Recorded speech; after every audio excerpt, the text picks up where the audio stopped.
Assalamualaikum warahmatullahi wabarakatuh. Perkenalkan, nama saya Nursina Buamuna, mahasiswa semester 4 program studi akuntansi Universitas Muhammadiyah Maluku. Oke, baik, di sini saya mau membahas tentang materi yang berjudul kebijakan akuntansi, perubahan estimasi akuntansi dan kesalahan. Tujuan yang pertama, menentukan kriteria dalam pemilihan dan perubahan kebijakan akuntansi, perlakuan akuntansi dan pengungkapan atas. Yang kedua, perubahan kebijakan, perubahan estimasi koreksi kesalahan. Yang ketiga, meningkatkan relevansi keandalan dan daya banding laporan keuangan, pengungkapan kebijakan kecuali untuk perubahan kebijakan akuntansi diatur dalam PSAK 1. Definisi kebijakan akuntansi adalah prinsip dasar, konvensi, peraturan, dan praktik tertentu yang diterapkan entitas dalam penyusunan dan penyajian laporan keuangan dan akan mempengaruhi pengakuan, pengukuran, dan penyajian atas elemen seperti aset, liabilitas, ekuitas, pendapatan, dan beban pada laporan keuangan. Penerapan perubahan kebijakan akuntansi bergantung kepada satu, entitas mencatat perubahan kebijakan akuntansi akibat dari penerapan awal suatu PSAK, sebagaimana yang diatur dalam ketentuan transaksi dalam PSAK tersebut jika ada. 2. Jika tidak ada ketentuan transaksi atau perubahan kebijakan dilakukan secara sukarela, maka entitas menerapkan perubahan tersebut.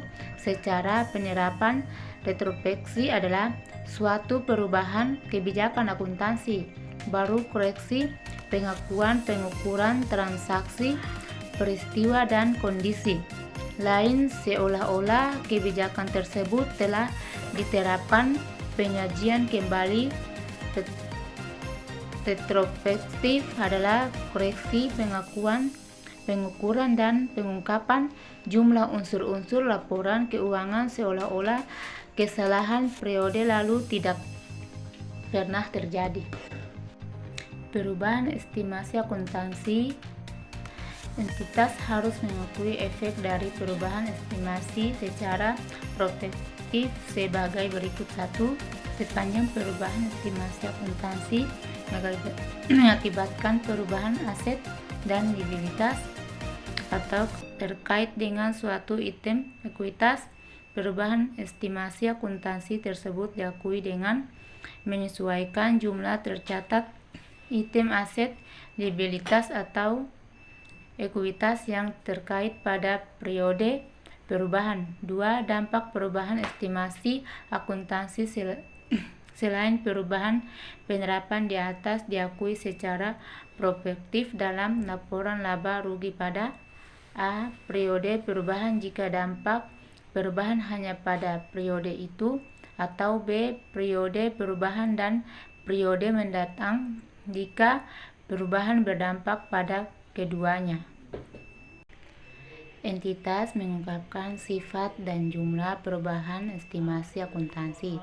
Pertama, berdampak pada periode berjalan atau diperkirakan akan berdampak pada periode mendatang, kecuali pengungkapan dampak pada periode mendatang tidak praktis untuk mengestimasi dampak itu. Yang kedua, jika jumlah dampak pada periode mendatang adalah tidak diungkapkan karena estimasinya tidak praktis, maka entitas mengungkapkan fakta tersebut.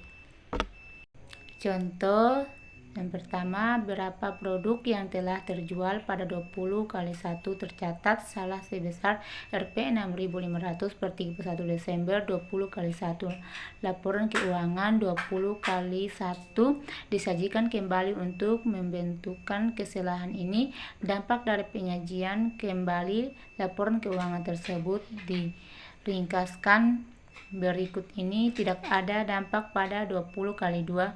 Dampak 20 kali 1, peningkatan dalam harga pokok, penjualan 6.500, penurunan beberapa pajak penghasilan 1.950, penurunan dalam laba 4.550, penurunan dalam persediaan 6.500, penurunan dalam utang pajak penghasilan 1.950, penurunan dalam ekuitas 4.550. Sifat kesalahan periode lalu. Jumlah koreksi untuk setiap periode sajian sepanjang praktis.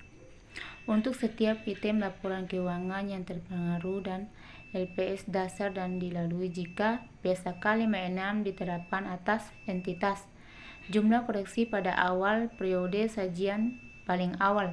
Jika penyajian kembali retrospektif tidak praktis untuk suatu periode lalu tertentu, keadaan yang membuat keberadaan kondisi itu dan penjelasan bagaimana dan sejak kapan kesalahan telah dikoreksi. Oke, baik, itulah hasil presentasi saya. Kurang dan lebih saya mohon maaf. Wassalamualaikum warahmatullahi wabarakatuh. Terima kasih.